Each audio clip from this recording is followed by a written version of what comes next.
አባ ጊዮርጊስ ከመቤታችን ጋር በምስጢር ያወራል፣ ይመሳጠራል። ለልጅሽ አማልጅኝ ወይ ጸልይልኝ ቅድስቶ ለምኝልን አይደለም፣ እንዲህ ብለሽ ለምኙ ይላል። ሐሳብ ያቀርባል። እኔ አንድ ሁለቱን ልንገራችሁ። በጣም የሚገርመው የአባ ጊዮርጊስንም ትሕትና ለመቤታችን ያለውን ፍቅርም ለእግዚአብሔር ያለውን ክብርም ያሳያል። ለምሳሌ ለልጅሽ እንደዚህ በይው፣ ከዚህ ወራዳ ትቢያ ጋር ለምን ትከራከራለህ? ዝም ብለህ ብትምረው አይሻልም? ማረው። ለአንተ እንዴት ይህንን ትቢያ አፈር መቅጣት ምን ያደርግልሃል? በይው ለልጅሽ። በከመ ልማድኪ በሊ ለፍሬ ከርስኪ ካህሊ ደግሞ ይላል አይደል? መልክአ ሕማማት ላይ በከመ ልማድኪ በሊ ለፍሬ ከርስኪ ካህሊ ኦ ሩህ ይተበቃሊ ለማህፀንሽ ፍሬ እንደዚህ በይው። አንተ ርህሩህ የማትበቀል ወይ ሰዓሊ ስዕሉን ያጠፋል ወይ? ሰዓሊ ምኑን ስዕል አይደለ ወይ? በአርአያ በአምሳሌ ሳልከው የሰራው አንተ አይደለ ወይ? አሁን እንዴት ስዕል ላይ ትጨክናለህ? ሰዓሊ የተጠበበበት ላይ ስዕል ላይ ይጨክናል? አይጨክንም። ስለዚህ ሁሉን ቻይ ለሆነው ለልጅሽ እንደዚህ በይው። ሰዓሊ ስዕሉን ያጠፋል ወይ? እባክህ ይህን ስዕልህን አታጥፈው ይላል። በይው ይላል። ልጅሽ በደሙ የዋጀኝን ልጅሽን እንዲህ በይው ለልጅሽ። ሰው እንዴት በውድ ዋጋ የገዛውን ነገር ይጥላል ብለሽ ንገሪው ለልጅሽ። በደሙ አይደለ የገዛው፣ ለኔ አይደለ ደሙን ያፈሰሰው። ስለዚህ እንዴት ስጠፋ ዝም ይላል? እባክህ ማረው። እንዴት አትምረውም? በውድ ዋጋ የተገዛ ነገር እንዴት እንደማይጠቅም ነገር ይጣላል በይው ይላል አባ ጊዮርጊስ። በረከቱን ያሳድርብን። ስለዚህ ከመቤታችን ጋር ያለው ቅርበትና ፍቅር ያማክራታል። በስጋዊ ሕይወቱ፣ በመንፈሳዊ ሕይወቱ።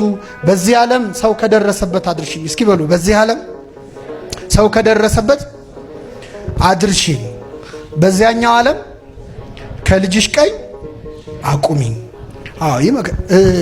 አንቺን ከሚወዱ ሰዎች ጋር አገናኝኝ ይላታል። አደራ አንቺን የሚጠሉ ሰዎች እንዳታገናኝኝ ይላል። የሚወዱሽን አገናኝ።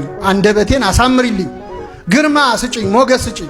ስለ ሰይጣን ይነግራትና ይህንን ድውይ ይህንን ክፉ አይኑን ወጋው ዘንድ ለምን እኔን አታሰለጥኝኝም ይላታል። እኔን አሰልጥኝኝ፣ አስታጥቂኝ ይላል። በእውነት የሃይማኖት ጥግ ትምክህትና ትሕትና አብሮ እንደሚነገር ልክ እንደ ቅዱስ ጳውሎስ እኔንም ያህለኝ የለም ይላል። በምግባሬ የረከስኩ ነኝ፣ በሃይማኖቴ ግን ማን ይደርስብኛል ይላል። አምነዋለሁ፣ በማመኔ ከፍ ያልኩ ነኝ፣ በምግባሬ ግን የተዋረድኩ ነኝ። ስለዚህ ነገሌን ምራ የለ ወይ ይህንንም ማረው በይው ብሎ እመቤታችንን ቅዱሳንን የሁሉም ቅዱሳን ኅብረት የሚጠራ ነው።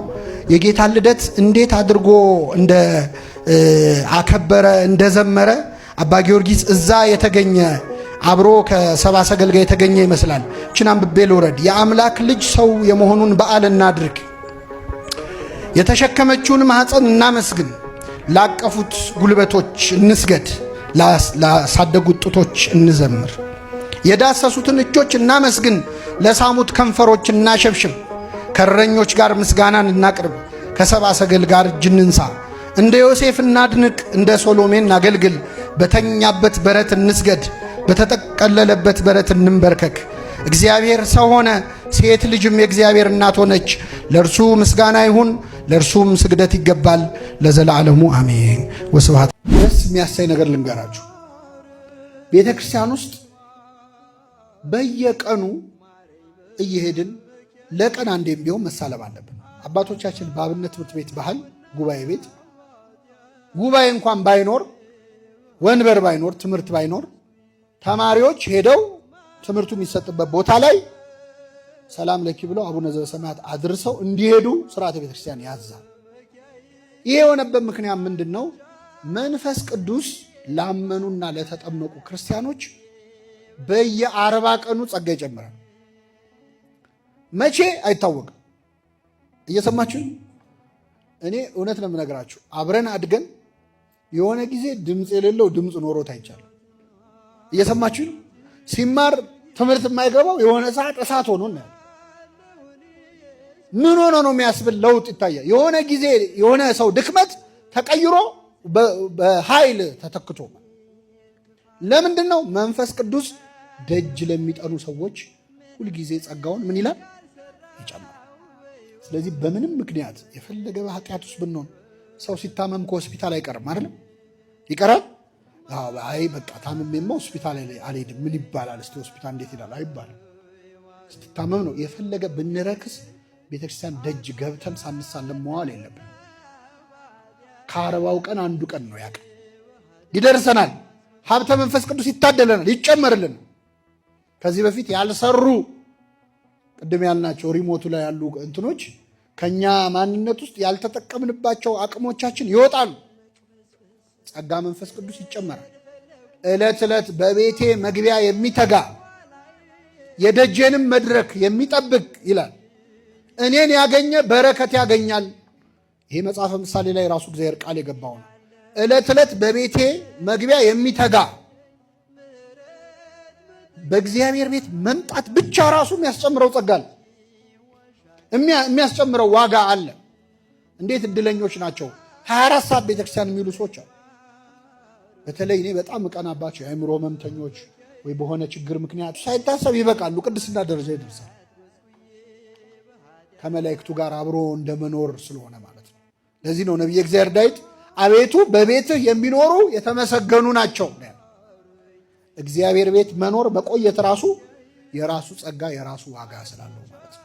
ስለዚህ ይህንን ጾም በህይወታችን በቤተክርስቲያን ባለን አገልግሎት እግዚአብሔር በሰጠን ጸጋ የምንጠቀምበት እንዲሆን፣ በግል ህይወታችን ደግሞ ድክመቶቻችንንም ጥንካሬዎቻችንንም እናውቃቸዋለን። እስካሁን የህይወቱን ዓላማ ያለየ አቅጣጫውን ያለየ ሰው ይኖራል እኛ መሃል። ምንድን ነው እግዚአብሔር በእኔ የሚሰራው? የእኔ ጸጋ ምንድን ነው? ከሰው ጋር እያወዳደርክም መሰቃየት የለብም። እነገሌ እንዲሆኑ እነገሌ እንዲሆኑ እኔ በቃ ከንቶኝ የቀረው ማለት የለብም። ለእነሱ የተሰጠው ለአንተ አልተሰጠም፣ ለአንተ የተሰጠውም ለእነሱ አልተሰጣቸው። አንተን መሆን አይችሉም እነሱ፣ አንተ እነሱ መሆን አትችልም ብቻ አይደለም። ማንም ሰው አንተን ሊመስል የሚችል ሰው የለም። እግዚአብሔር የሰራው አንተን ብቻ ነው። የአንተን አይነት የማይደገምነን እያንዳንዳችን ለእግዚአብሔር። በዚህ ላይ ደግሞ በ40 በ80 ቀናችን ጸጋ መንፈስ ቅዱስ ተሰጥቶናል የማይለየን። አሁን አንዳንዴ በጣም ኃጢአታችን ሲበዛ እውነት አሁን እኔ እንደው መንፈስ ቅዱስ አለብኝ ልንል እንችላለን። ተለይቶን አያውቅ። መንፈስ ቅዱስ በርግብ አምሳል ለምን ወረደ የሚለውን አበው ሲተረጉሙ አንዱ ምክንያት ምንድን ነው? ርግብ የፈለገ በድንጋይ ቢመቷት ምን ቢሏት ጎጆዋን እስካላፈረሱበት ከዛ አካባቢ አትርቅ። መንፈስ ቅዱስ እስካልካድነው ድረስ አይለየን። እንደው ማተብን በጥሳ የለም እግዚአብሔር እስካላልክ ድረስ የፈለገ በኃጢአት ብትቆሽሽ ይጠብቃል መንፈስ ቅዱስ። ንስሐ ስትገባ ይመለሳል። ቅዱስ መንፈስህን በእኔ ላይ ከእኔ ላይ አትውሰድብኝ፣ የማዳንህን ደስታ አስጠኝ አለ ነቢየ እግዚአብሔር። መንፈስ ቅዱስ ከተወሰደ ነው ሰው ንስሐ ለመግባት የሚቸገር። ለዚህ ነው መንፈስ ቅዱስን የሰደበ ስርየት የለውም ማለት ንስሐ ያልገባ ነው ብሏል ቅዱስ ዮሐንስ አፈወርቅ። መንፈስ ቅዱስ ነው ለንስሐም የሚመራ። ኃጢአት ሰርተህም የምትሳቀቀው መንፈስ ቅዱስ ስላለብን። የኃጢአተኛነት ስሜት ይሰማችኋል? ከተሰማችሁ መንፈስ ቅዱስ ከእናንተ ጋር አለ ማለት ነው። መንፈስ ቅዱስ ሲርቅ ግን ኃጢአት በእኔ አልተጀመረ ትላለህ። ምን አዲስ ነገር አለው? ይሄ ምኑ ኃጢአት ነው ማለት ትጀምራለህ። እንደውም ኃጢአት የሚለውን ቃል መስማት ሁሉ አትፈልግም፣ ትጣላለህ ከሰው። መንፈስ ቅዱስ ካለ ግን ትጨነቃለህ፣ ትሳቀቃለህ። በሰራው ኃጢአት የሚወቅስህ አብሮ ስላለ ነው። መንፈስ ቅዱስ ሲርቅ ግን ከባድ ነው። ቅዱስ መንፈሱን ከኛ ላይ ይውሰድብን። ዳዊት ቅዱስ መንፈስህን ከኔ ላይ ምን አትበላለ አይቷላ። ሳኦል መንፈስ ቅዱስ ሲርቀው ምን እንደሆነ በገና እየተመታለት። እኛ ሰው መዝሙር ለዘመረ ሰው ዝማሬ መላእክት እሱ ጦር ይወረውራል፣ ጦር ያስወረውራል። በገና ስትሰማ ያስጠላል፣ መዝሙር ስትሰማ ያስጠላል። መንፈስ ቅዱስ ከራቀ ጸጥ ያለ ጉባኤ አትወድም። ምንድነው አቀዘቀዙት እኮ ለምትል ቅዥቅዥ ያረጋል። እርጋታ፣ ሰላም፣ ቅዳሴው አያልቅልህ። ዝምታ ይጮህብሃል። መንፈስ ቅዱስ ሲርቅማ ሲቀርብ ግን ሰላም ታገኛለህ። ቤተ ክርስቲያን የመንፈስ ቅዱስ ማደሪያ መሆኗን በዚያ እናውቅ። ምንም ባታረጉ ቤተ ክርስቲያን ሄዳችሁ ቁጭ ስትሉ ሰላም አታገኙ። ምንም ሳትል እኮ ድምፅ ሳታሰማ ሰላም የምትሰጥ ቤተ ክርስቲያን እኮ። ንፋሱ ነው ወይ ዛፉ ነው? የትኛው ዛፍ? በተለይ የአዲስ አበባ ቤተ ክርስቲያን መንፈስ ቅዱስ ነው። ጸጥ ሲያደርግ ይታወቃል። ቅዳሴው ላይ ያለውን ሰላም የት ታገኘዋል? ገብቶት አይደለም። አብዛኛው ሰው የሚያስቀድሰው ግዕዙን አውቆት አይደለም፣ ግን ነፍሱ ሰላም ታገኛለች። እረፍት፣ ሰላም ያገኛል። ለምን? መንፈስ እግዚአብሔር ስላለ። ስለዚህ ቅዱስ መንፈሱን ከኛ አያርቅብን። ይህንን ጾም ሐዋርያት ጸጋቸውን ለማስጨመር ለመጠቀም እንደጾሙ እኛ ባለን ጸጋ ለነፍሳችን ድህነት ብንበቃ አድርገን የሰማነውን በልቡናችን ያሳድር። በሌላ ቦታ ደግሞ መልካም ያደረጉ ብዙ ሴቶች አሉ፣ አንቺ ግን ከሁሉ ምን ትያለሽ ይላል መጽሐፈ ምሳሌ ላይ። ይሄስ ካላችሁ ከፍ ብላችሁ አንብቡት። አንዲት ሴትን የሚመለከት ምስጋና ነው። አንዲት ሴት ትዳሯን በደንብ አድርጋ ከያዘች ይላል ባሏም ያመሰግናታል ይላል። ማን ያመሰግናታል? እንዲህ ብሎ መልካም ያደረጉ ብዙ ሴቶች አሉ፣ አንቺ ግን ከሁሉ ማንም ይላት ባሏ። አንዲት ሚስት ደግሞ ለባሏ ከሴቶች ሁሉ ምን ትላለች? ብትበልጥም ባትበልጥም በሰላም መኖር ከፈለገ ከሴቶች ሁሉ ምን ትላለች? ትበልጣለች። እመቤታችንን ግን ልብ አድርጉ፣ ማንም እንዲህ ያለ ምስጋና አልቀረበለትም። ጸጋን የተሞላሽ ሆይ ደስ ይበልሽ፣ ጌታ ከአንቺ ጋር ነው፣ አንቺ ከሴቶች ተለይተሽ ምን ያልሽ ነሽ አላት? የተባረክሽ ነሽ አላት። እርሷን ባየችው ጊዜ ይላል ከንግግሩ የተነሳ በጣም ደነገጠች ይላል። ከምኑ የተነሳ? የሚገርማችሁ ምዕመናን፣ መጽሐፍ ቅዱስን የሚያነብሰው ይሄ ቃል በጣም ሊደንቀው ይገባል። መላእክትን ያዩ ሰዎች ብዙዎቹ ራሳቸውን ስተው ወድቀዋል። ለምሳሌ ይሄውንኑ መልአክ ገብርኤልን ዳንኤል አየው። ባየሁት ጊዜ መልአኩን ራሴን ስቼ ወደቅሁ፣ እንደ ሞተ ሰው ሆንኩ። ገብርኤልም አይዞ አትፍራ ብሎ አስነሳኝ፣ እየተንቀጠቀጥኩኝ ቆምኩ ይላል። ማርያምም ገብርኤልን ባየች ጊዜ ራሷን ስታ ወደቀች አይ። እርሷም ባየችው ጊዜ ከንግግሩ የተነሳ በጣም ደነገጠች ነው የሚለው። ያስደነገጣት መልአኩ ነው ቃሉ ነው? ቃሉ ነው። እመቤታችን መላእክትን አይታ ልደነግጥ አትችልም። ምክንያቱም አቅፈው ደግፈው እየመገቡ ያሳደጓት እነማን ናቸው? አዎ ቅዱስ ያሬድ አስተርአያ መልአክ ዘይኮነ ከመቀዲሙ ይላል።